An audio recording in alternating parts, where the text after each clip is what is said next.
চলো, আশা করি সবাই ভালো আছেন। আর আপনারা দেখছেন my channel talk of cinema. আমি পাপ করছি ভাই, আমি পাপ করছি। আমি সিনেমা নিয়ে কথা বলার চ্যানেল খুইলা পাপ করছি।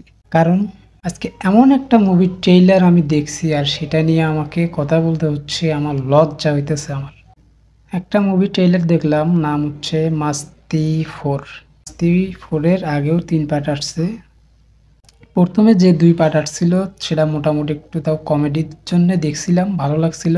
কিন্তু এই মাস্তি 4-এ আইসা 3 নাম্বারটা তো এমনি স্কিপ করে দিছি আমি। এই মাস্তি 4-এ আসার পর আমি কি বলবো আপনাদের, আর নিজে কি নেব এই মুভি থেকে বুঝতে পারতেছি না।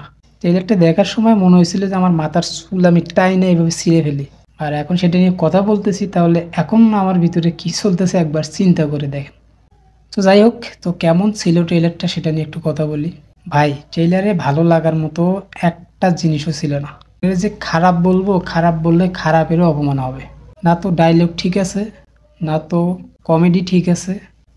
মুভির থিম সে আগের পুরনো থিম, কিন্তু তার মধ্যেও আগের পুরনোগুলোর মধ্যে একটু তাও দেখার মতো কিছু হয়তো বা ছিল, একটু হইলেও রুচিশীল ছিল। কিন্তু এটার মধ্যে বুঝতে পারবেন না যে আপনাকে মুভিটার দিকে একটু আকর্ষণ করবে বা মুভিটার দিকে একটু টানবে যে আমি মুভিটা দেখবো।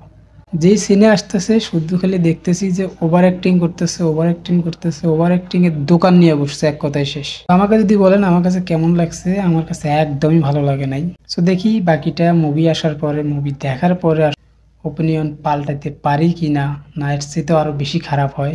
মুভি আসার পরেই কথা বলবো, এটা নিয়ে আর বেশি কিছু বলতে চাই না। যারা নতুন প্লিজ চ্যানেলটা সাবস্ক্রাইব করে দিবেন, ভিডিওটা ভালো লাগলে লাইক করে দেবেন। আর যারা যারা ট্রেলারটা দেখছেন আপনাদের কাছে কেমন লাগছে প্লিজ কমেন্টে জানাবেন। দেন বাই।